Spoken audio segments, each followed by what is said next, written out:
Muy buenas noches, damas y caballeros. Bienvenidos a este, que es el antiguo Colegio de Borjón, hoy Centro Cultural de España en Santo Domingo. Para la Embajada de España en este centro es un gran honor contar con su presencia en este evento conmemorativo del 70 aniversario de la revista española Cuadernos Hispanoamericanos. A continuación, escucharemos las palabras de bienvenida del excelentísimo señor embajador de España en República Dominicana, don Alejandro Avellán de Diego, con el aplauso de todos ustedes.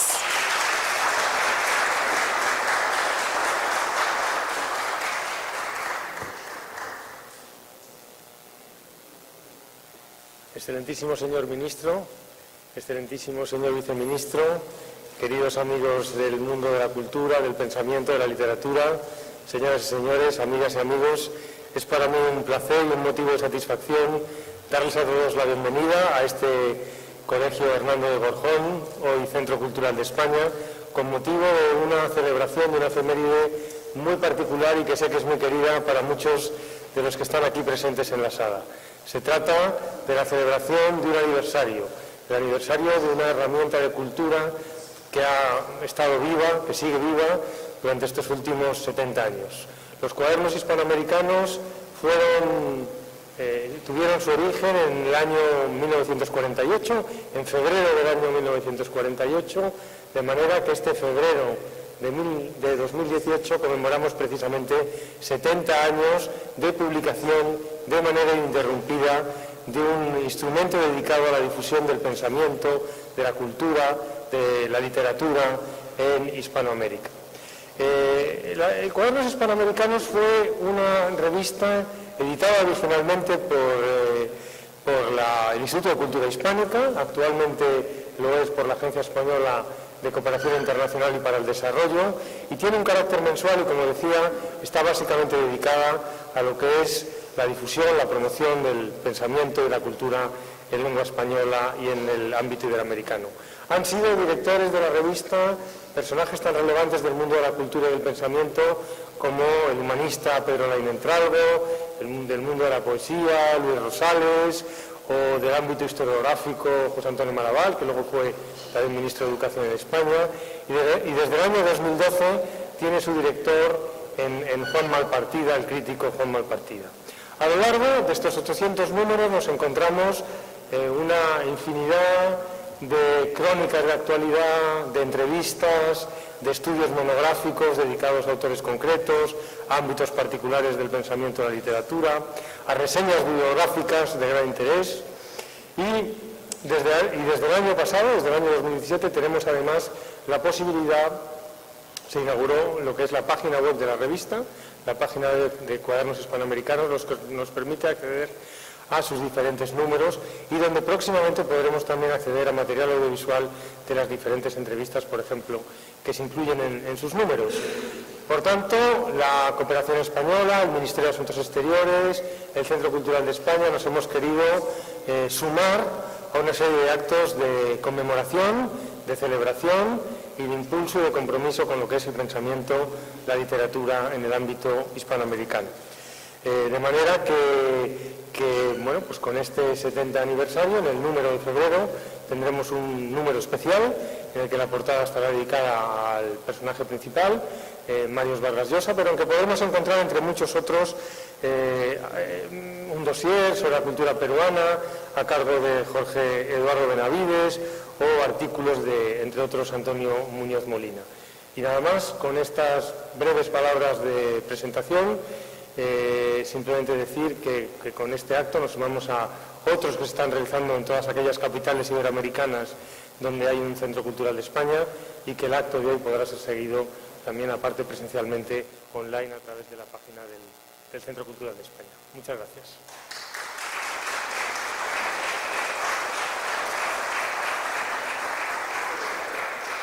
Muchísimas gracias a don Alejandro Avellán de Diego, embajador de España en República Dominicana. En estos momentos escucharemos las palabras del señor ministro de Cultura, don Pedro Vergés, quien se va a dirigir a todos nosotros. Aplausos, por favor.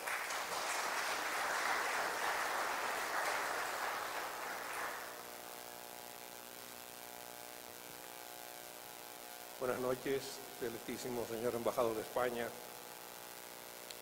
queridos amigos.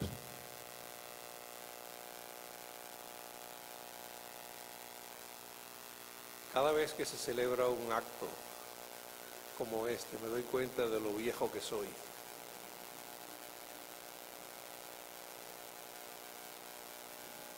Porque realmente me siento contemporáneo de Cuadernos Hispanoamericanos. Pero ya que estoy aquí, quisiera aprovechar la ocasión para decirles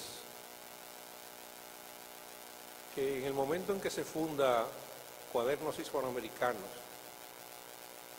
España estaba en un momento de gran interés para todo el que se interesara por el desarrollo de su cultura y de su política.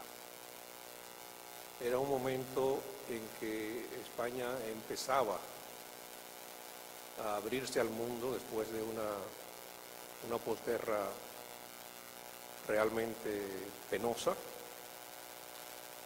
y no solamente en el terreno político, sino también en el terreno cultural.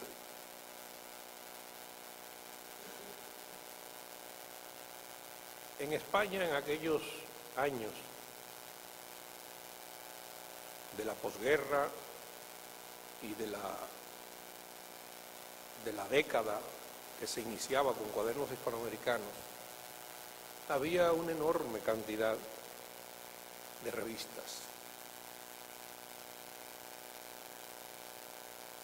Hay una catedrática que se llama Fanny Rubio, que hizo su tesis doctoral precisamente sobre las revistas culturales españolas de posguerra.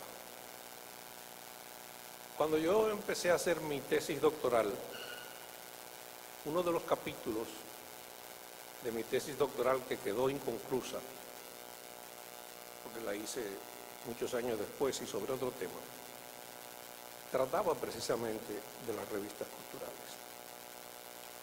Yo mismo, que estudié y viví muchos años en España, participé en muchas revistas de aquella época. Yo dirigí, por ejemplo, la revista cultural de la Diputación de Zaragoza.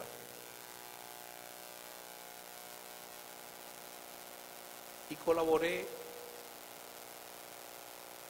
en muchas revistas de la época,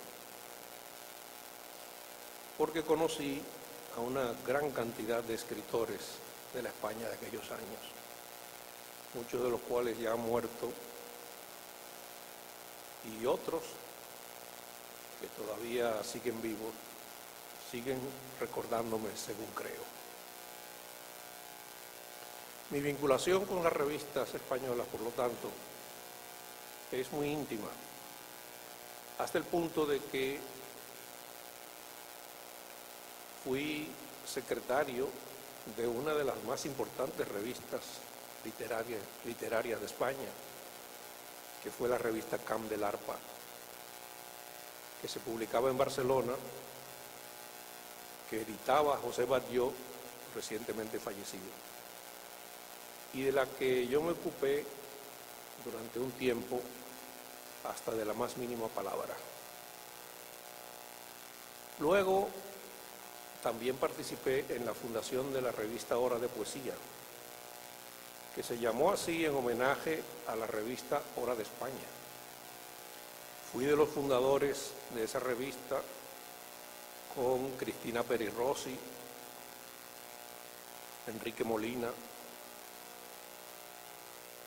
Javier Lentini, Rosa Lentini, Carlos Frabetti, que estuvo recientemente en nuestra Feria del Libro, y otros escritores que contribuimos a hacer de esa revista un verdadero referente de la España de ese momento, que era la España de los años 70, es decir, veintitantos años después de Cuadernos Hispanoamericanos. Pero lo que se celebra hoy es Cuadernos Hispanoamericanos, no Camp del Arpa ni Hora de Poesía. Y creo que conviene, al hablar de Cuadernos Hispanoamericanos, mencionar a un dominicano que estuvo en esa época en España, que se llamó José Antonio Fernández Spencer, que fue ganador del premio Adonais, que era entonces el premio más importante de poesía que había en España en ese momento, y que estuvo cerca de Cuadernos Hispanoamericanos porque Fernández Spencer fue el fundador de lo que se llamó, luego desapareció, la tertulia hispanoamericana, que iba de la mano con Cuadernos Hispanoamericanos y se celebraba todas las semanas en el Instituto de Cultura Hispánica. Yo asistí a muchas sesiones de la tertulia hispanoamericana y allí escuché la lectura de poemas de muchos poetas, tanto españoles como hispanoamericanos. Nunca leí allí porque cuando yo iba a esa tertulia yo era todavía muy joven y no estaba a la altura de poder leer en aquella tribuna tan prestigiosa. Pero sí quiero, aprovechando lo de Cuadernos Hispanoamericanos, mencionar esa tertulia y a su fundador, que fue un dominicano. De manera que yo me congratulo muchísimo de esta celebración. Celebro que Cuadernos Hispanoamericanos se siga publicando, porque yo fui de los que apoyaron esa revista, quiero decir emocionalmente, cuando era una revista que estaba, por decirlo así, en la picota, porque estaba en el medio de unas crisis ideológicas que la hacían apetecible por un lado y criticable por otro. Y había gente que no quería saber mucho de Cuadernos Hispanoamericanos, porque era una revista que de alguna manera los escritores vinculaban con una determinada corriente, lo cual no es de ninguna manera cierto, pero ocurría, estábamos en plena Guerra Fría. Y había otros que estábamos plenamente de acuerdo con Cuadernos Hispanoamericanos, y yo era uno de ellos. Así que reivindico aquí esa adhesión a una revista que me alegro muchísimo de que esté todavía viva y de que siga viva por muchos años, porque lo más importante de Cuadernos Hispanoamericanos, al margen de su categoría, que era y que me imagino que sigue siendo grande, es que sirvió de vínculo como nadie a las relaciones entre España e Hispanoamérica. Para mí, el gran mérito de Cuadernos Hispanoamericanos es el haber sido ese puente que a los políticos les resultaba tan difícil construir y que a través de Cuadernos Hispanoamericanos se convirtió en un puente no levadizo entre España y nuestro continente, y por supuesto entre España y nuestro país. De manera que me siento satisfecho de estar aquí esta noche. Felicito al embajador por representar al país que representa, y en este caso, naturalmente, a Cuadernos Hispanoamericanos con toda una historia que la convierte en una de las publicaciones más trascendentes de la cultura española e hispanoamericana. Muchas gracias.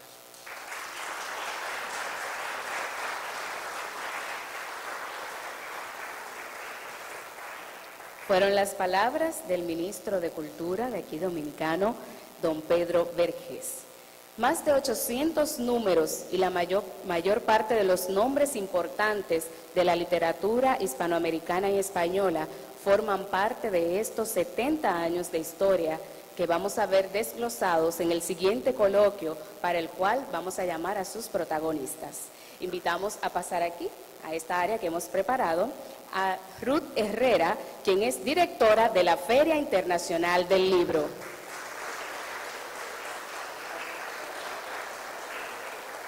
De igual forma, llamamos a Frank Báez, escritor dominicano y editor de la revista Global. Invitamos también para que nos acompañe al señor Mateo Morrison, quien es poeta dominicano, Premio Nacional de Literatura. Y esta parte estará moderada por Joan Enrique Campá, quien es director de Estudios Generales de la Pontificia Universidad Católica Madre y Maestra.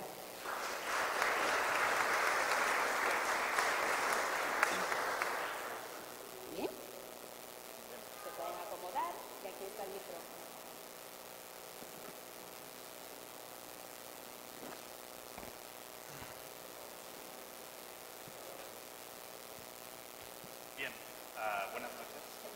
¿Funciona? Buenas noches a todas y a todos. Reitero el agradecimiento por habernos acompañado esta noche. Y de hecho, les seré muy sincero, tenía planeado iniciar este coloquio, este conversatorio con ustedes de un modo peculiar, pero después de escuchar las palabras del excelentísimo embajador y del excelentísimo ministro de Cultura, he decidido a última hora pues, cambiar el enfoque. Compañeros, 70 años de un recorrido, por lo mencionado, bastante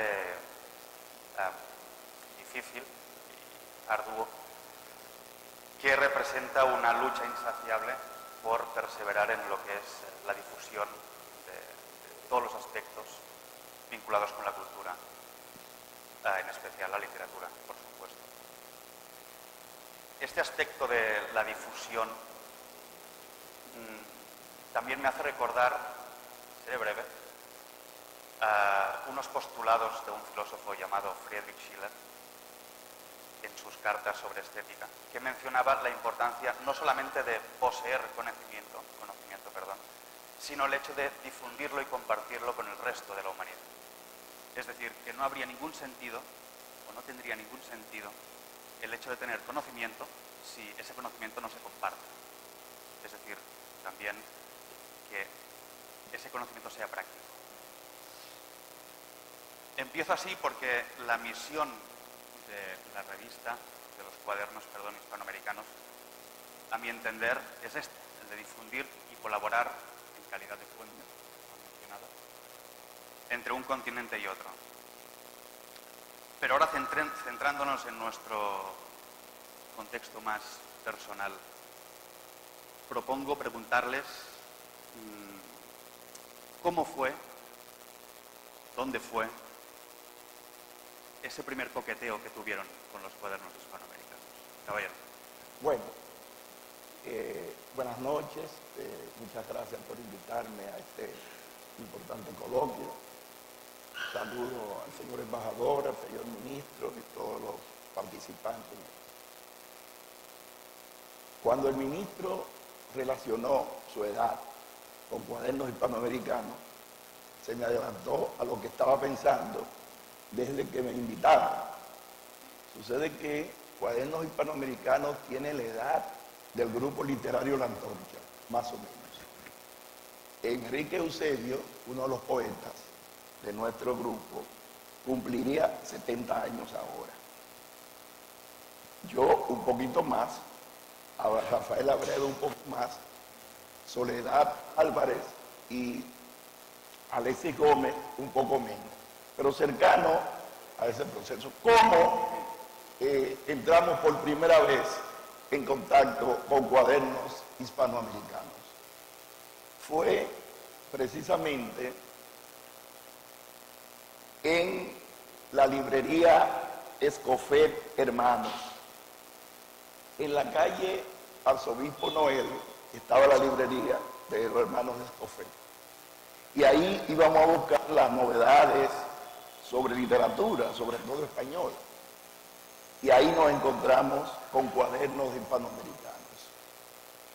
Lo comprábamos y pasábamos a la calle Espaillat, donde vivía muy cerca el poeta Franklin Mieses-Burgos, que había sido director del Centro Cultural de España, que había estado muy ligado a su poesía, a la gran poesía española, e íbamos a comentar.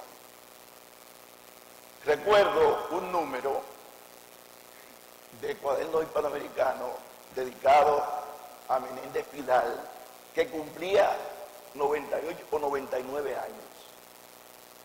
Y todos estábamos esperando el número cuando cumpliera 100, pero murió unos meses antes. Eso recuerdo que fue un número sobre filología y que lo discutimos en el grupo Antonio.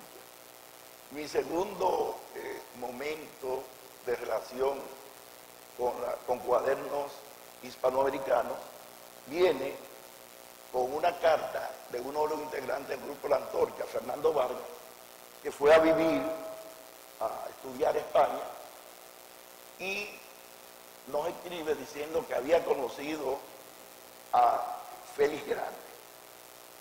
Félix Grande fue uno de los directores de la revista y Fernando nos decía que estaba colaborando, estaba muy cerca de esa publicación. Pasados los años, asistí a un congreso de poesía en España y coincidí con Félix Grande. En esa reunión de poetas, Félix Grande nos presentó al gran poeta José Hierro. Y precisamente José Hierro comenzó a hablar de Antonio Fernández Spencer, como decía Víctor, recordando esa tertulia donde ellos participaron y eso, algunas anécdotas. Además, me permitió oír directamente de Félix Grande su participación, que fue por varios años, en esa revista. En fin, comienzo dando mi opinión sobre la relación con cuadernos hispanoamericanos, que continuó, pero voy a quedarme aquí. Bien, vamos a aprovechar este momentito para agradecer la presencia del ministro de Cultura, quien se tiene que marchar por otros compromisos, así que vamos a darle un fuerte aplauso. Muchísimas gracias por acompañarnos.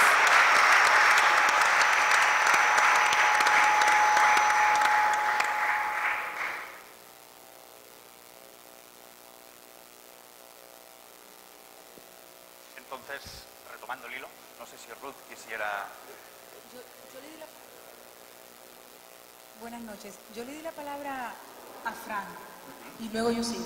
De acuerdo, por supuesto. Bien. Bueno, muchas gracias por la invitación.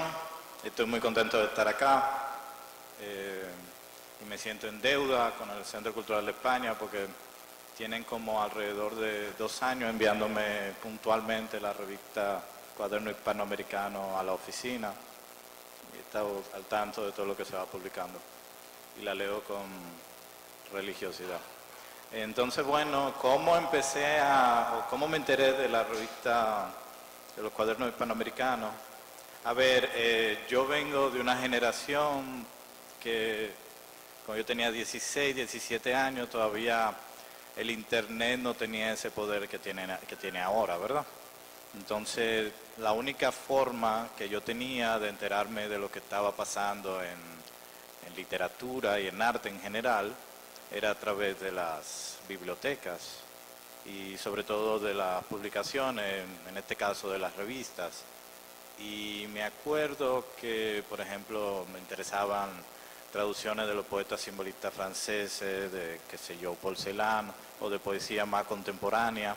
Me acuerdo que iba a la computadora de la universidad, yo estudié en el INTEC, y buscaba ahí, ponte un poeta, y siempre, y no lo digo porque me mandan la revista a mi casa, pero siempre que hacía la búsqueda, siempre salían los Cuadernos Hispanoamericanos, tenía un artículo, tenía un ensayo, tenía una traducción, tenía algún material. Y de alguna manera era la revista a la que me lanzaba, qué sé yo, quería saber algo sobre Rimbaud.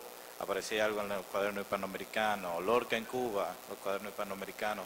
Entonces se volvió como una tendencia y bueno, yo puedo decir en ese sentido que mucha de la primera lectura, muchos de los acercamientos a escritores, poetas y artistas en general vinieron a partir de esos colaboradores de cuadernos hispanoamericanos.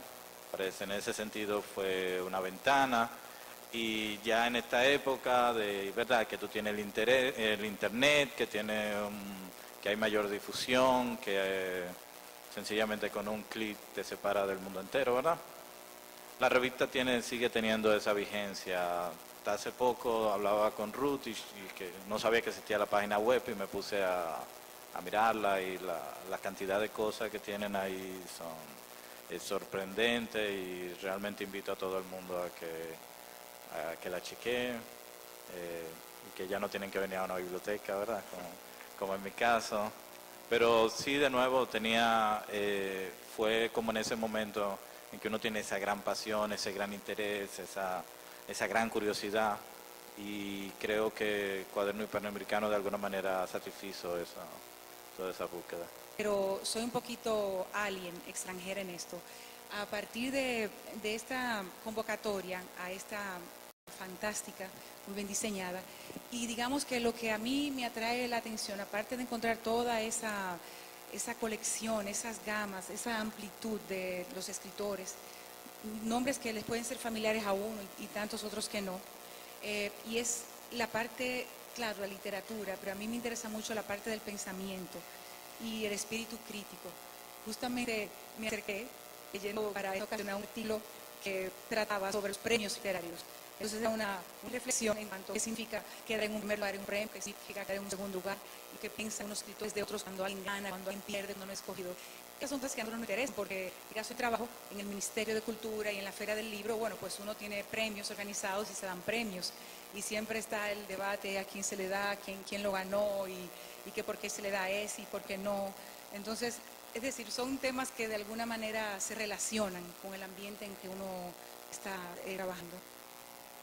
Y pues ahora esta facilidad de acceso a los cuadernos del internet, de una página que han abierto. Pero creo que después de estos primeros contactos y relaciones con los cuadernos y la literatura en sí, me gustaría que tratáramos, cómo nos cambia la literatura.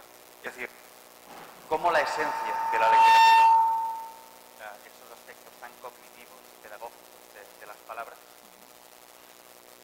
surgidas de los cuadernos hispanoamericanos, cómo nos han cambiado a todos de una manera, no más los menos, pero significativa. Luego preguntar, ¿de qué modo también? Y, por ejemplo, cuando tú hablabas de parte del pensamiento, no solo de parte de arriba y ya, encontraba algunos momentos, y hay una versión que es cierto, que la parte fuerte, el tema central. Y habido momentos, he leído trabajo que hay en un grupo, que también sí comentó la revista hace un tiempo, con la nota de Juan Sánchez siempre. Y creo que el último que tenemos es el de enero, ¿verdad? El de enero lo tenemos. Y veía, pero en el número de enero y en el número de diciembre, dos aspectos que tienen que ver con el pensamiento de me impresionaron mucho. Era un comentario acerca de dos personajes de la historia. Uno era Stalin, una reflexión, y el artículo decía, el ciclo de Stalin, o sea, ahora está mencionado el error. Entonces, yo vi ahí en esa discusión una visión distinta de lo que había visto. Es decir, con un trabajo de profundidad se demostraban aspectos que no eran concisos, pero también en otro de los números hablaba acerca de, se llama así, el arquitecto preferido de Hitler. Entonces, comunicaba la arquitectura con la política, con la concepción fácil. O sea que, de alguna forma, cada uno de estos trabajos influyen, transforman, ponen, cuestionan las mismas bases que uno tiene sobre diversos aspectos.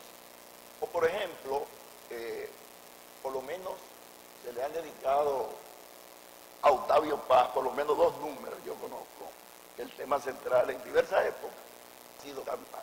Ninguno de los trabajos se discutía acerca del concepto de ensayo al de Octavio Paz. Lo conversaba luego con Martín Uriaco, José Marcos, porque decíamos, bueno, el concepto y la forma de hacer un ensayo de Octavio Paz no cita nada. La reflexión que él tiene, cita muy poco de bibliografía, muy distinto a un ensayo académico. Por ejemplo, mientras escribía un trabajo sobre Juan Ramón Jiménez, poesía y pensamiento, poesía y filosofía en Juan Ramón Jiménez, que precisamente consiguió un material excelente aquí. Entonces, eso me hizo cambiar el concepto de ensayo y ver que el tema es más mierdo y de alguna forma escribió la visión sobre el concepto de ensayo. Bien. La particularidad de quién es la revista, lo digo porque, bueno, yo he visto una revista y siempre estoy viendo las diferentes publicaciones. Esta revista te la puedes leer desde el principio hasta el final y a veces eso no es muy común. Hay revistas que tienen muchos artículos de relleno, pero aquí hay como algo que te compile a seguir, ¿verdad? Por ejemplo, hay una entrevista central que de alguna manera, si tú estás interesado en el entrevistado, es buenísimo. Se hace un diálogo sobre su obra, sobre la trascendencia de qué origen para dedicarle el número. Porque últimamente creo como del 2005 algo así, todos los números tienen del 2010 creo, tienen la portada tal foto del entrevistado. Entonces, bueno, también hay una sección de reseñas que ayuda muchísimo a uno enterarse que se está publicando no solamente en España, sino también en Latinoamérica, y de alguna manera te pone al día con las publicaciones. Las reseñas son bien agudas, son bien extensas, no ponen la contraptada de los libros, sino que hay un crítico que te la sopesa y que de alguna manera te sirve como referencia para ir a la biblioteca, sacar el libro, comprar el libro en la librería. Entonces hay un diálogo entre todo lo que está pasando, digamos, en el mundo del libro, en el caso es lo que a mí me interesa, pero también en el mundo del arte, porque también hay trabajos sobre arte visual, sobre cine y demás ramas, ¿verdad?, del arte. Entonces hay ese diálogo, tú enterarte de lo que está pasando no solamente en España o en México o Argentina, sino en sitios como Paraguay, como Bolivia. De alguna manera te pone como al día y tú te lees una revista de esta y puedes de alguna manera empezar a hacerte una idea de qué está pasando en términos artísticos, en términos literarios, en términos culturales y en términos de pensamiento en toda la región. Y me parece que, o sea, yo la recomendaría sobre todo para eso, porque es como un referente que te lleva a múltiples referentes. Entonces uno siempre está en diálogo con nuevas cosas. Y eso me parece que es muy importante ahora. Pues yo pienso que esa revista, y de hecho eso está un poco mencionado en el artículo, no es un artículo, sería bueno, es un ensayo, digamos, de celebración de los 70 años que está en la edición digital, supongo que en la impresa también. Entonces habla de las revistas como una plaza, como un zoco, por el cual atraviesa el mundo. Y no solamente, es decir, ahí nos encontramos con el otro. Pero para mí, o sea, eso es esta revista, pero eso puede ser casi muchas otras revistas. Porque el punto es que hay todos los intereses en cada persona, es decir, en las diferentes personas hay diferentes intereses. Entonces, el acercarse, bueno, a esta revista a quienes les interese el mundo de las letras y del pensamiento, pero otros podrán acercarse a otro tipo de revistas. Y también el tema, porque tu pregunta dijo, bueno, la palabra, ¿cuál es la relación con la palabra también? Entonces, eso igual nos lleva directamente también al tema del libro. Entonces, los libros, y tú dices, bueno, ¿cómo nos han cambiado? En verdad uno vive en los libros que nos gustan, y los libros no solamente de historias, pero los libros que pueden tratar de todos los temas, pues de política, de situaciones, de problemáticas sociales. Entonces, ese es un espacio que nos sirve para estar ahí, para sentirnos parte de algo, para estar de acuerdo o para discrepar, para pensar más, para cambiar lo que pensamos. O sea, para crecer, en pocas palabras, si lo digo así de una manera como sencilla, como cotidiana, coloquial. Hasta ahora hemos tratado...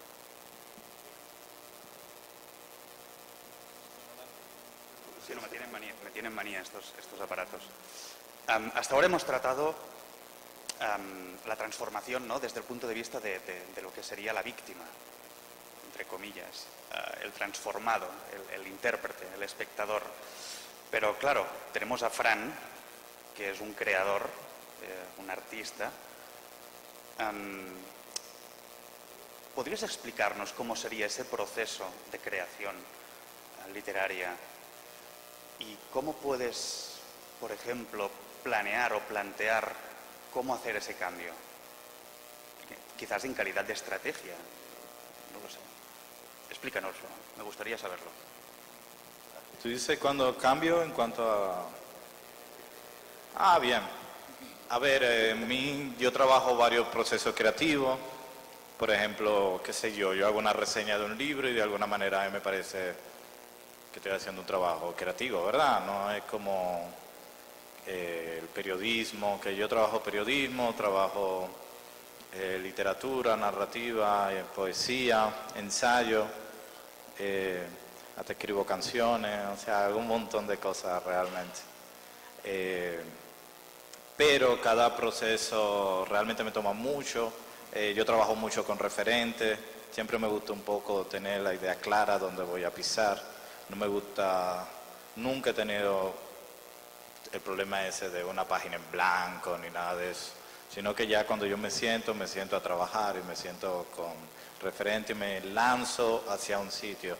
Y a mí me parece que es muy importante, no solamente la gente que escribe arte per se, sino todo el mundo en general, de tú sentarte a trabajar ya con una idea preconcebida de que te va a dirigir hacia un sitio, porque realmente en ese estar sentado ahí se pierde muchísimo tiempo y es un tiempo que uno puede aprovechar en otra cosa. ¿En qué otra cosa? Sobre todo en leer, ¿verdad? Leyendo te ayuda de alguna manera a organizar las ideas y un poco también las emociones y todo eso que uno posteriormente plasma en una obra. Yo hago un ejercicio que me gusta mucho, que es traducir, por ejemplo, poesía. Cuando realmente no me sale la poesía ni nada de eso, yo empiezo a traducir y de alguna manera las formas, ese trabajo creativo que uno hace en la traducción, te ayuda, yo creo que a encontrar esa voz que tú no encuentras en el momento. Ahí me ayuda muchísimo eso también. Y luego hay una cosa que recomendaba a Nietzsche y un montón de pensadores, que es salir a caminar. A veces uno sale a caminar, se relaja y las ideas empiezan a fluir. Yo leí un libro ahí que hablaba de que hay una relación entre eso y el cerebro, y no me voy a poner como muy compleja hablando, pero parece que sí, que hay una relación entre avanzar caminando y avanzar creativamente, ¿verdad? De que si tú te propones esa meta de caminar 3 kilómetros cada mañana, de alguna manera esos 3 kilómetros se van a relacionar con el trabajo que tú estás haciendo, porque te lanza, ¿verdad?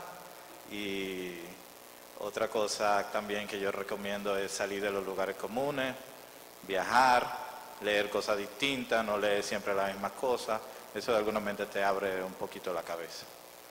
Y son cositas que hago, y eso que tú estás haciendo ahora, que tener siempre una libreta a mano para captar las ideas. Yo tengo mucha libreta, tengo un diario de sueño, un diario de domingo, un montón de cosas. Nunca lo lleno, pero siempre, por lo menos están ahí siempre que me surge algo. Y eso, uno está continuamente, yo creo que trabajando. Eso yo creo que es como la idea, siempre pensando en lo que va a hacer. Sí.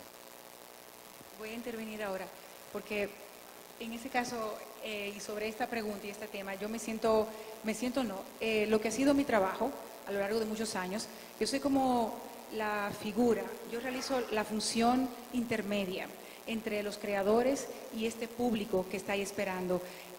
Yo he trabajado en lo largo de mis años yo diría, en 3 trabajos que me colocan en unas posiciones de relación directa con los creadores. Vamos a decir, mi trabajo antes de entrar a la Feria del Libro, yo trabajé en una editorial por muchos años. Entonces, el rol del editor. Hoy en día, lo que, como mucha gente hace, diría sobre todo, ¿no? Porque hoy en día las oportunidades para publicar son un poquito más, como más cuesta arriba, ¿no? Porque el mundo del libro ha cambiado mucho, las editoriales existen todavía, pero hay más oferta de gente que quiere publicar que lo que las editoriales pueden asumir y publicar, ¿no? Entonces, uno hace la función como de, digamos, de editor, de corrector. Es un trabajo, vamos a decir, de especialista, que agarra una obra que te presenta un escritor y la revisa, la analiza, la mejora. No se hace de una manera unilateral, sino que es un trabajo que se hace de la mano con este creador y se le van observando cuestiones que hay quizás fallos, hay cosas que no funcionan. Estoy pensando como en los libros de narrativa. Entonces, esos otros ojos, ese otro que se tiene de frente, que se sienta a la mesa con este creador, un poco para, no orientarlo sería, pero un poco para conversar con él y ver de qué manera pues su trabajo puede estar mejor logrado, mejor hecho, mejor escrito. Ahorita hablamos de la palabra, el tema de la palabra, el dominio de la palabra y la reacción de la palabra es sumamente importante. Hablamos de los cuadernos hispanoamericanos. Bueno, al final la materia de los cuadernos es la palabra, el pensamiento, las ideas, pero todo se lleva y se concreta en las palabras, ¿no? Las que nos permiten a todos los demás tener acceso a esto. Pues por un poco como los editores, eso es parte del trabajo que se hace. Uno piensa en el trabajo que hace esta persona, el escritor, pero también se piensa en el público lector. De alguna manera tú dices, bueno, es lo que mencionabas al principio, o sea, esta creación, ¿a quién le va a llegar? No es que eso, digamos, condicione el trabajo de un creador, aunque sobre ese tema también hay mucho debate, porque se dice, bueno, se escribe por la estética, porque era una obra de arte, o se escribe para el mercado, pero igual ese no es tanto el tema aquí. Entonces, ese es un punto en el cual me ha tocado estar de cerca, con muchos escritores dominicanos, de literatura, de novelas sobre todo, y con muchos escritores, con muchos autores infantiles también. La otra posición es ahora desde la Feria del Libro. Estos son los espacios que existen para promover el libro. Entonces, en una feria inciden muchos sectores, o sea, está el sector de los libreros, pero está el sector de las editoriales, de las librerías, de una cantidad de entidades, de organismos, de empresas, incluso privadas y públicas, que quieren tener una presencia ahí, para llevar su producción, cada una en su especificidad, a una inmensidad y a una variedad de público que asiste a una feria del libro. Pero además, nosotros propiciamos esa exposición y ese contacto de los escritores con públicos. Propiciamos el contacto y la relación de un escritor con otro escritor, sea del propio país, también con los escritores invitados, y escritores y académicos que vienen de otros países. Entonces es como otro trabajo, otra plataforma en la cual tiene que haber una cantidad de gente, digamos, los de atrás, somos los que estamos tras bambalinas, haciendo, propiciando y organizando una serie de canales y de plataformas para que estas interacciones se den. Y ahí viene el intercambio de ideas, ahí se crean una cantidad de relaciones que fructifican. Yo sé que Fran es un testigo de esto y Mateo también. Se crean relaciones que duran por años y por años. Pero luego el otro rol, y justamente para servir también de un puente entre este creador y su público, es cuando tú ejerces el trabajo del periodismo. O sea, tú te acercas al escritor cuando acaba de publicar una obra y te sientas a conversar con él, lo entrevistas. Entonces tú, en un trabajo más corto, que está en un medio de comunicación, ya hoy día estaría en internet, ¿no? Años atrás eran en los periódicos, impresos, en las revistas. Entonces ahí también tú estás llevando de una manera más sucinta, más breve y más concentrada lo que este creador, este autor puso en esta obra de arte, bueno, en este libro, en esta obra. Entonces, digamos que estoy mencionando los diferentes actores que se mueven en torno a la creación. Efectivamente, un escritor no está solo, ni puede estar solo. Y hoy día, pues se podrá decir que hay más facilidades porque está todo el mundo de internet y efectivamente hay muchas más vías. Y de hecho los lectores interactúan 1000 veces directamente con los escritores, que además les encanta. Bueno, o sea, tener esa interacción porque directa con sus lectores. Se dice que el lector es quien termina de escribir esa obra, ese libro. Tengo una experiencia directa con Ruth a partir de una entrevista que ella me hizo un momento y que hablaba de algo que redundaba mucho en mi poesía, que era el tema de la esperanza. Y entonces escribió la voz de la esperanza, algo así siempre de última hora. Y eso, y cuando ella me entrevistaba yo decía, no, pero yo tengo también otros poemas que tienen que ver no con la esperanza. Tengo un poema que se llama Nocturnidad del Viento.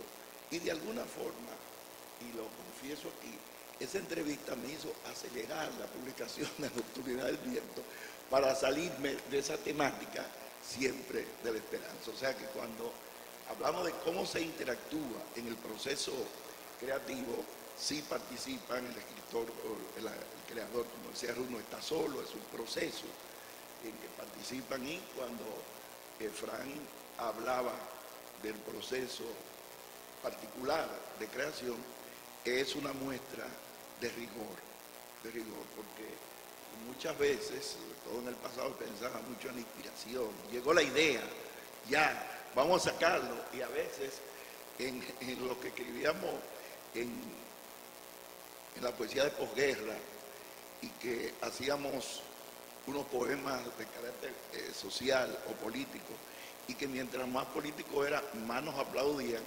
entonces eso iba en contra del rigor, porque hacíamos un texto rápido para dedicárselo a un mártir, un héroe, y no había el rigor. Entonces yo pienso que no es una etapa feliz para la literatura, sino que la verdadera es esa donde hay que hacer un gran esfuerzo, donde hay que tener rigor, donde hay que hacer, como señaló a Fran, a veces no le salen las cosas, bueno, vamos a dar la vuelta, vamos a volver. Y algún momento dijo Octavio Paz, que lo cito de nuevo, que él comenzó a escribir ensayos cuando quería escribir siempre poesía y no le salía bien, entonces dejaba, cuando no le salía bien un poema, trataba de leer un libro y comentarlo. Me parece fantástico lo que están mencionando.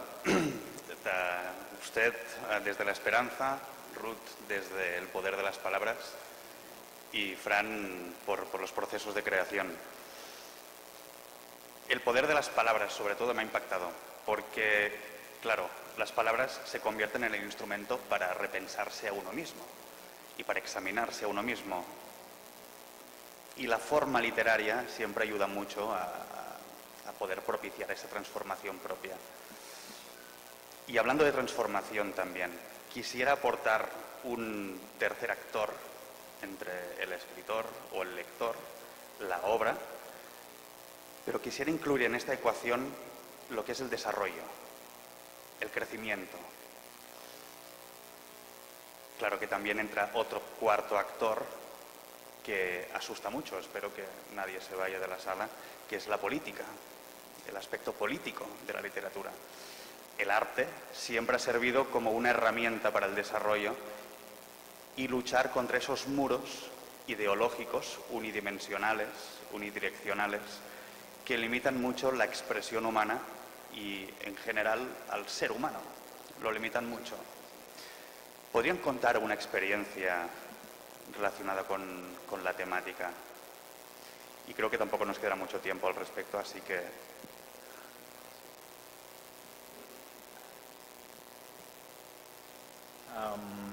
Con relación a la política, yo creo que de alguna manera no puedo escribir sobre política. El problema es cuando tú escribes de una manera panfletaria o cuando tú tratas de alguna manera de manipular al lector con una ideología, etcétera. Pero político, claro, nosotros reaccionamos ante la sociedad, ante la gente que está en el poder y todo eso. El truco de la poesía es que tú siempre tienes que hacerlo de una manera hermosa, distinta, sorpresiva, un poco la estructura que tú utilices. Hay poemas de Vallejo, hay poemas de Neruda, hay un montón de poesía política. Hay un poeta que me interesa mucho que se llama Vasco Popa, que tú lees los poemas y son bien oscuros, pero en el fondo lo que hay es una crítica política muy fuerte. Sin embargo, eso tú no te das cuenta solo te das cuenta a medida que va profundizando en su obra, de que la referencia a un oso, el Estado, de que tal referencia, y tú empiezas a descodificar un poco su poesía y su obra. Pero yo creo que sí, que uno de alguna manera sí, reacciona al mundo y la política está vigente. De nuevo, el problema es confundir lo que sería un poema, ponte, partidista, panfletario, sobre una situación, como bueno lo que comentaba Mateo, que tampoco lo veo como algo, a mí no me parece algo como censurable ni que no funcione. El problema es porque muchos de esos poemas, algunos de esos poemas han trascendido por la fuerza y la emoción que tienen en el momento. El problema es cuando como poesía no funciona. Yo creo que ahí es que está el punto, sencillamente. Tú puedes escribir de lo que sea, de lo que sea. El problema es cómo eso, en términos literarios, en términos de lenguaje, trasciende el momento y trasciende el espacio, porque al final la poesía es una lucha contra eso, contra el tiempo, básicamente. Y yo realmente en este tema, yo le daría más la palabra a Mateo, porque él trabajó directo con esa generación que estuvo muy ligada a ponte, la poesía se utilizaba en las plazas, ¿verdad? La gente iba a las plazas o oía a un poeta leer sus textos. En mi época y todavía en la época actual ya eso no se usa. Yo no veo, ponen a un rapero o ponen a un salsero, no sé lo que ponen, ¿verdad? O con la guitarra y eso, pero ya no ponen a los poetas, ya yo creo que la música se llevó esa parte. Hay dos poemas, dos libros emblemáticos sobre España, que es de Vallejo, España, aparta de mí este cáliz, y España en el corazón, de Pablo Neruda. Ambos libros fueron escritos a partir de la Guerra Civil Española, todo ese proceso, y a pesar de la fuerza claramente política de los poemas, son grandes poemas, como tú dices, porque lo fundamental en este caso no es escribirle a la rosa o al fusil. El problema está cuál es el resultado de las palabras que se utilizan y el resultado literario como tal. Es lo que va a quedar. Entonces, el panfleto, evidentemente tenemos que marginarlo de lo que es literatura, ¿verdad? Es un panfleto. Alguien decía, bueno, si vas a escribir eso, escribe un artículo de periódico donde tú explicas tu idea y defiendes tu idea. Pero si es un poema, si es un relato, si es una novela, es otra cosa. Entonces, también ahí tenemos que volver a cuadernos hispanoamericanos. Por ejemplo, el rigor, la selección de lo que se publica. Por ejemplo, uno de los últimos números habla de una poeta uruguaya, ya debe tener 90 y pico, Ida Vitale. Y en ese número dedicado en gran parte a ella, porque ganó el premio Reina Sofía de poesía, entonces hubo como un redescubrimiento de su obra. Vino no solamente el tema de la relación de la poesía con la política, sino la relación de la poesía y el feminismo, todo un debate a partir de eso. En fin, sí, la literatura, la creación, puede tratar el tema que fuera, político o no político. Por ejemplo, Juan Ramón Jiménez salía de España, ¿verdad?, y mandaba una carta a los intelectuales planteando el apoyo a las posiciones que él tenía en esa realidad. pero siempre escribió diciendo que él no mezclaba su poesía con eso, que él no mezclaba su poesía. O sea, hay todo un debate sobre eso y muchísima experiencia. Y ahora que es fácil leer Cuadernos Hispanoamericanos, yo invito a que todos los que están aquí vean muchas cosas que hemos hablado aquí en Cuadernos Hispanoamericanos. Bueno, pues muy breve, creo que sí voy a ser la que voy a cerrar, ¿no? Yo pienso que la cosa política, el ser político, no tiene que ver con política, este tipo de ideología de gobiernos, de partidos. O sea, todas las personas, desde que nacemos en un contexto familiar y social y en un país con determinadas características, vamos asumiendo una posición política. Porque la política no es más que la manera de relacionarnos con nuestra sociedad y con nuestro país. Y eso se hace desde, digamos, para decir los temas que están hoy en la vida social pública. O sea, eso pasa por cuál es mi posición acerca de temas como, o sea, cuál es el trato que se le da, bueno, a las mujeres, a los niños en un país, al medio ambiente incluso, si se quiere, cómo nos relacionamos con la tecnología. Por ejemplo, ¿en qué sentido? Que a veces se entiende que es un medio para aislarse de los demás, de los amigos. O sea, cada cosa que hacemos y cómo la hacemos y lo que pensamos y cuál es nuestra actitud sobre eso es una posición política. Entonces se dice, bueno, ahí uno tiene que como que alinearse entre, digamos, lo que serían las causas buenas, que se pueden definir como las causas que van en beneficio del mayor grupo social, de la mayor cantidad de personas, versus las que no tanto, ¿no? Pero es una posición política cuando uno reclama pues sus derechos como consumidor. Ahí se asume una posición política. Cuando hay una manifestación que se hace en las calles, pero se hace también a través de las redes sociales, a favor o en contra de los hechos noticiosos que vemos. Y yo sé que ahí hay mucha gente, y mucha gente de todas las edades, que se está pronunciando.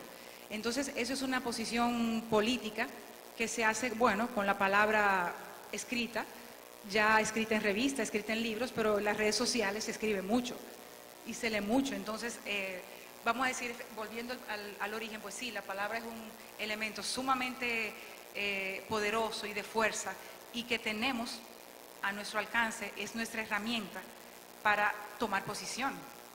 Y efectivamente, yo sé que se hace mucho porque las redes lo propician, ese posicionamiento. Bueno, y sabemos las tendencias, ¿no? Hay muchas cosas, vamos a decir, ligeras, superficiales en torno a esto también, pero así como hay esos extremos de las cosas, como se dice hoy, el mundo light, o la sociedad líquida, o lo superficial, pero también hay gente, o sea, preocupada por las cosas que están sucediendo a nuestro alrededor. Entonces, eso es un ser político.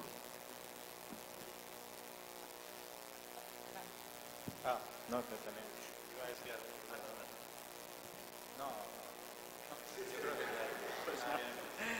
Señores, 3 puntos de vista muy interesantes, variopinto y muy interesante. Sin embargo, como nos anuncian, tempus fugit, el tiempo no espera a nadie, pero antes de concluir y despedirnos de ustedes, también creo que un gran protagonista son ustedes, el público. También creo que deberíamos cederle un espacio por si alguien quiere preguntar y participar, aunque sea fugazmente. Así que, por favor, les animo y aprovechen a que tienen 3 personas magníficas. Así que un voluntario, ahí veo uno. ¿Funciona?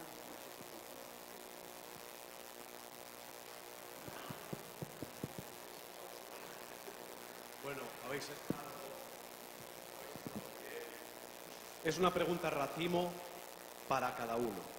Bien, lo primero, evidentemente Cuadernos Hispanoamericanos ha sido el gran puente, como decía el embajador, y ha sido el gran maridaje entre Latinoamérica y España, por lo que los que nos dedicamos al noble oficio de la escritura, para nosotros, ya desde jóvenes, fue una fuente de conocimiento y de enriquecimiento, además de conocer lo que se estaba haciendo en el exterior de España. Bien, pregunta racimo. Primero, a mi querido amigo Mateo Morrison. Decía René Char que saben más las palabras de nosotros que nosotros mismos de ellas cuando nos ponemos a escribir. Y es cierto en relación con lo que tú has comentado. Una pregunta también, que más que una pregunta es una respuesta, porque es una noticia que ha salido recientemente en España esta semana y me he quedado verdaderamente asustado, porque Elvira Sastre, una de las grandes poetas actuales, que no sé si tú la conoces, Fran, acaba de tener 700.000 seguidores en las redes. Acaba de publicar ahora mismo Baluarte, que es un libro que ha salido en Valparaíso junto con otro que ha salido en la editorial de Chus, Visor. Tiene 75.000 nada más salir libros vendidos. Estamos hablando de cifras alucinantes, cuando en España se publican 65.000 libros al año y un 12% son de poesía. Es decir, ocuparía el dato de 8.000 libros de poesía al año, cuando esta cifra es verdaderamente astronómica. Con ello quiero decir que el oficio al que se refería nuestra amiga Ruth Herrera desaparecería, porque en estos momentos los seguidores que tiene, además de ser seguidores físicos también en papel, pero mayoritariamente esos 600.000 son seguidores porque ella ha partido de un blog, es decir, de un espacio internet. Entonces, a mí, que soy un lector fiel todavía de papel y escribo todavía en libreta y con rotulador, me asustan estas cifras. Me asustan para bien, pero quiero decir que, bueno, que hacia dónde vamos, ¿no?, en ese aspecto. Y luego para Fran, colega y amigo también, una pregunta que a nosotros, los poetas, nos hacen frecuentemente, o a los que nos dedicamos a la escritura. ¿Tú piensas que actualmente, te lo digo porque me la han hecho esta tarde esta pregunta en una entrevista, ¿es la poesía un espacio de resistencia en estos momentos?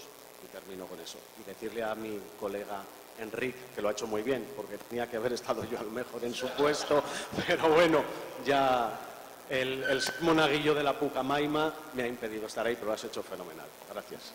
Fran, la última pregunta. ¿Es la poesía un espacio de resistencia actualmente?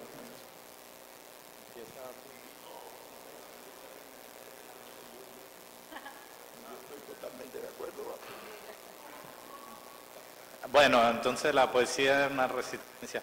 Yo creo que sí, que de alguna manera sí, y partiendo del hecho de que la poesía es la mejor forma de comunicarse entre dos seres humanos. Yo creo que en este momento en que es tan fácil comunicarse con una gente que está en China, en tal sitio, en el otro, tú estás conectado en internet las 24 horas al día, realmente, a pesar de la cercanía que se tiene, realmente nos estamos comunicando, realmente estamos expresando lo que queremos, lo que estamos sintiendo, nuestras emociones, nuestros pensamientos, nuestras ideas, nuestros sueños, realmente lo estamos comunicando con todas estas facilidades que hay en la época. Y yo creo que realmente no, y que siempre va a ser a través de esa intimidad, esa, digamos, como en esas dos miradas. Rimbaud decía una cosa de dos miradas prístinas que se encuentran, y eso a mí me parece que es la poesía, y creo que en ese sentido, quienes realmente buscan encontrarse con otra persona en esta época, y aprovechando el Día de los Enamorados ahora, ¿verdad?, lo van a encontrar en la poesía. O sea, quizá las personas con que logremos una mejor comunicación sean personas que murieron hace 1000 años, hace 500 años, o gente que escribía en otro idioma y que de alguna manera con lo que dice en un poema, con lo que dice en un texto, nos llegan al alma y nos transforman, nos convierten en otra cosa, porque yo creo que la comunicación, el diálogo tiene que ver con eso, con transformación. Y ese diálogo a veces que uno hace al día, que es sencillamente conversación, ¿verdad? No creo que el real. Entonces, en ese sentido, la poesía sí nos da esa resistencia, esa posibilidad de vivir, de comunicarnos, y de transformarnos. Yo estoy totalmente de acuerdo y lo vivo cada vez que abro un libro bueno de poesía, que puede ser de un muchacho de 19 años o de nuevo de alguien que lo escribió hace 3000 años en una cultura que ya desapareció. Y sí, yo confío en la poesía y creo que está viva y que sencillamente hay que buscarla en los libros, en las canciones, en la vida, ¿no? En el aire, sí.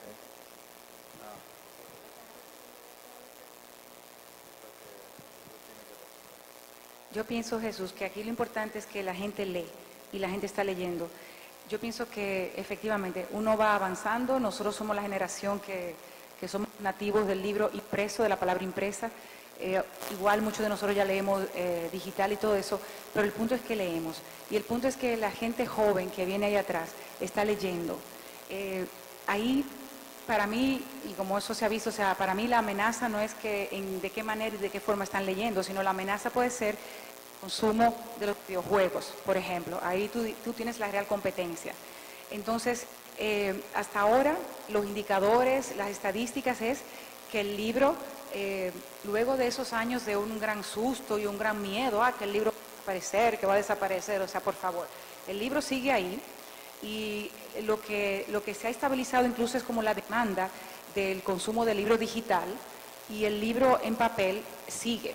Igual no los niveles de unos años atrás, pero si se comparan las estadísticas, o sea, el libro en papel sigue vivo y sigue ocupando unos papeles, unos puestos por encima, pero muy por encima del libro electrónico. Entonces, el punto es también que se lee, que van llegando y subiendo generaciones que les gusta leer de una manera y no de otra. Bueno, amén, pero eso es lo que pasa, ese es el mundo de ellos. O sea, es el mundo nuestro, lo que va más avanzado en edad, pero es el mundo de ellos también. Y así tenemos que convivir. Pero al mismo tiempo añadir que, y por lo menos hablaría de Santo Domingo, de República Dominicana, que es las informaciones que tengo más de primera mano y que me llegan. Y ahora, por ejemplo, a propósito de la Feria del Libro, o sea, por ejemplo, hay escritores que igual no son los escritores ya conocidos, posicionados, pero hay mucha gente joven que quiere estar en la Feria del Libro y quiere que se conozcan, y son gente que conocen tanto que han publicado, se habrán autopublicado el libro impreso, pero algunos han publicado, bueno, con Amazon directamente y por ahí es por donde venden sus libros, pero ellos quieren estar en la escena de las letras dominicanas. Entonces, yo digo, bueno, eso es como aquel famoso dicho, refrán, ¿verdad? Todo ser humano tiene que tener un hijo, sembrar un árbol y escribir un libro. Eso tiene vigencia. Yo no sé si en cuanto a lo de sembrar un árbol, pero en cuanto a lo de escribir un libro, yo diría que eso tiene, porque es que todo el mundo quiere escribir un libro y publicar. Y eso presupone, bueno, una X cantidad de lectores. También se dice que hay más escritores que lectores, pero bueno, yo pienso que la palabra vive y eso es lo importante. ¿Alguien más que quiera hacer una preguntita? ¿Podemos alcanzar el micrófono allá? Miguel, el micrófono podemos llevarlo allá detrás, por favor. Si no puede decir tu nombre y tratemos de que las preguntas sean concisas, directas, para aprovechar más el tiempo. Hola, buenas noches. Primero que todo, mi nombre es Julio César Cáceres, soy estudiante de Derecho en la Pucamaima. Bien, mi pregunta es la siguiente, y es que, ¿qué tan buena es esta nueva generación de lectores? Si esta nueva generación de lectores está dirigiendo su lectura a algo más abstracto que de conocimiento. Conozco una infinidad de personas que leen libros que hablan sobre amor, que hablan sobre ciencia ficción, pero no tienen las bases de la lectura, no tienen los fundamentos de lo que es la buena lectura, no se saben lo que es un escritor como Homero, no se saben lo que es un escritor como Nicolás Maquiavelo, simplemente te hablan de cosas novedosas, cosas las cuales no tienen un gran peso lírico, no tienen un gran peso filosófico, son simplemente lecturas que se basan en la monotonía y en la vida común, no saben lo que es la historia clásica, de dónde es que nace este amor por la lectura.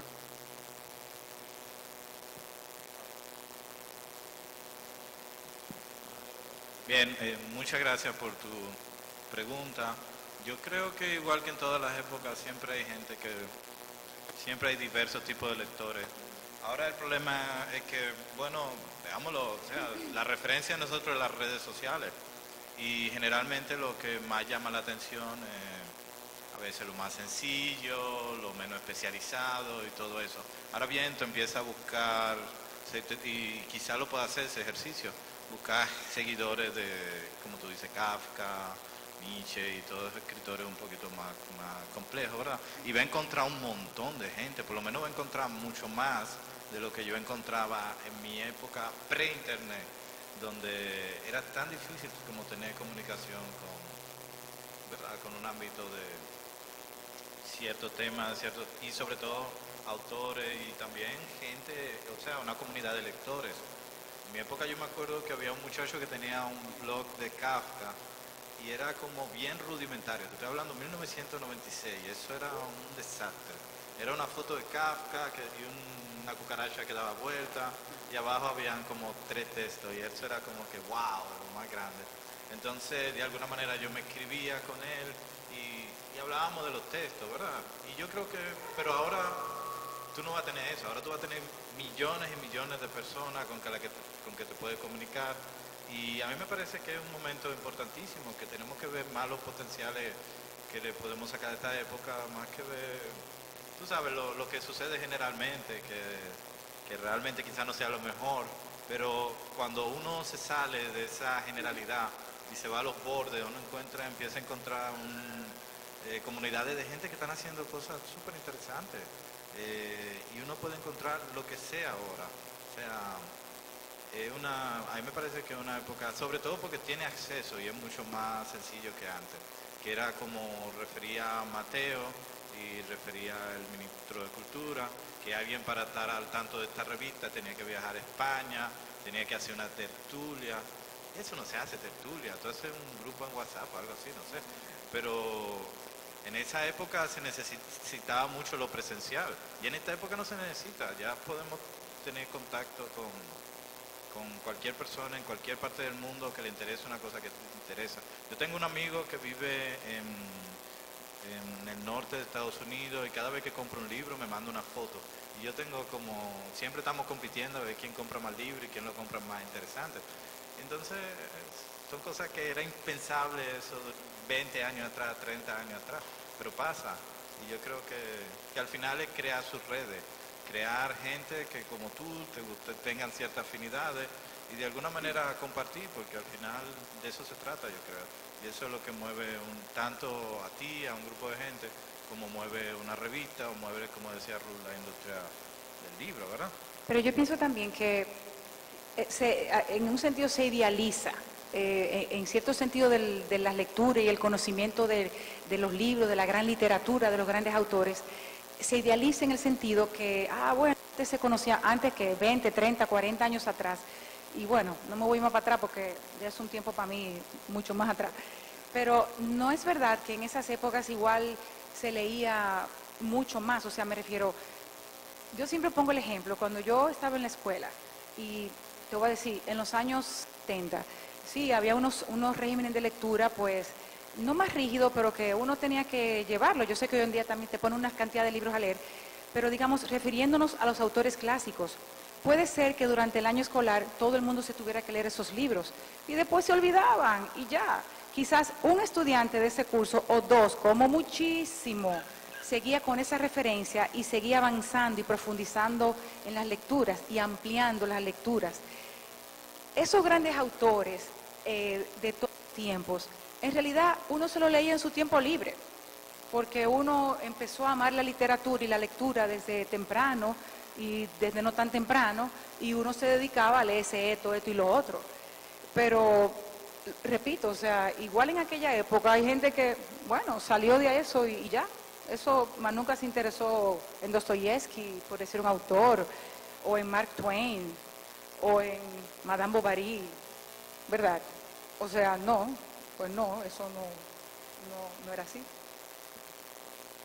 Muy cerca de aquí existía la biblioteca del ayuntamiento, que era la biblioteca más importante porque no existía la nacional. O sea, veníamos, yo de aquel lado del puente pasaba por por la casa de Andrés de Mateo y veníamos a leer la biblioteca es Pasacalpe y a adquirir una serie de conocimientos. Ahí conocí a Fernando Vargas, porque él preguntó por un libro, éramos jóvenes, 17, 18, 19, 20, 21 años, 17, 18.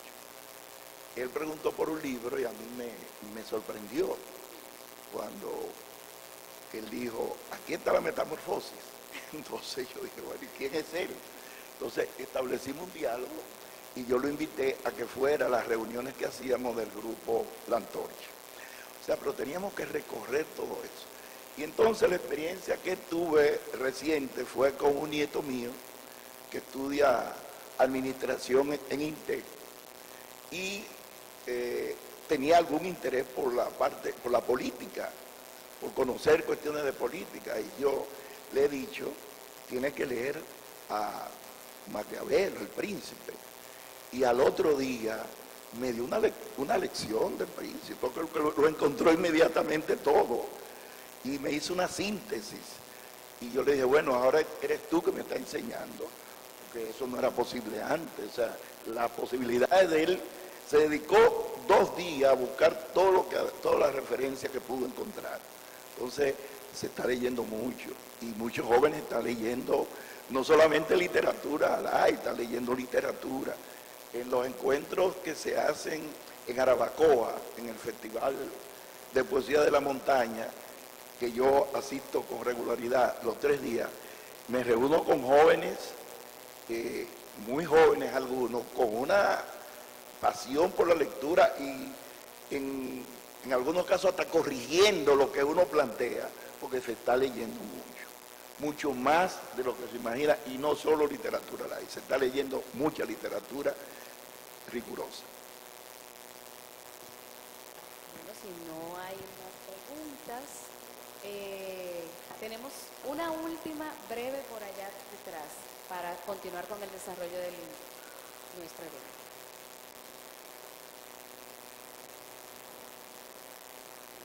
Yo soy Benjamín, estudiante de mecatrónica de la Madre Maestra, y yo siempre he visto en verdad la poesía algo así como una expresión de los sentimientos que una persona siente, de los buenos sentimientos que una persona siente, algo así como un desestresante. Yo lo he usado mucho también. Y siempre he visto como que, siempre me han preguntado, ¿qué hay? ¿Cómo uno vería ese punto de vista de una poesía que se escriba con palabras ofensivas? Y no solamente con palabras ofensivas, sino con un sentido ofensivo en su totalidad. Porque siempre he visto como que las poesías que hablan del amor, romance, cosas ficticias, cosas abstractas y cosas así. Pero, ¿qué hay de una poesía que se escriba de una manera ofensiva en sí?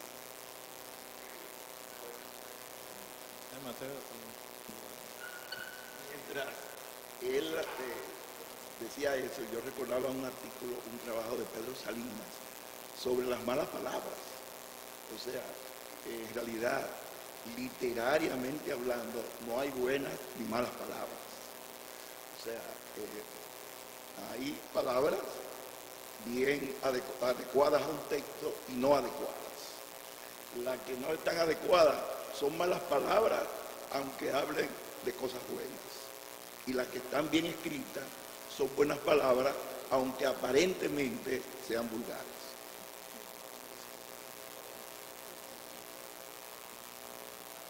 Perfecto. Entonces ahora nuestro panel de expertos hará un cierre de este coloquio para entonces pasar a tener un acercamiento más directo con esta revista fascinante, Los Cuadernos Hispanoamericanos. Bien, ahora ya entonces para concluir, cómo no, darles las gracias a todos, a Mateo, Ruth, Fran y a todos ustedes por acompañarnos esta noche. Y también especialmente a una persona que está ahí medio escondida, el capitán Juan Sánchez, que también se ha esmerado mucho para que se lleve todo esto bien atado. Así que nada más, señores, muchas gracias y buenas noches.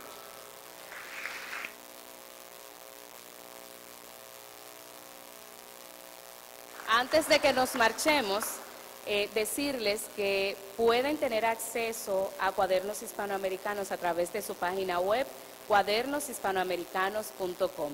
Nuevamente agradecemos a nuestro panel de expertos, a Ruth Herrera, directora de la Feria Internacional del Libro, Frank Baez, escritor dominicano y editor de la revista Global, Mateo Morrison, poeta dominicano, Premio Nacional de Literatura, y Joan Enrique Campá, director de Estudios Generales de la Pontificia Universidad Católica Madre y Maestra. Ahora les invitamos a compartir un brindis y a visitar la exhibición que tenemos en nuestro segundo nivel, aquí mismo en el Centro Cultural, en donde podrán tener ese acercamiento más directo con la revista Cuadernos Hispanoamericanos. Esta exhibición estará abierta hasta el sábado próximo, sábado 17, de 9 de la mañana a 9 de la noche. Que tengan feliz resto de la noche.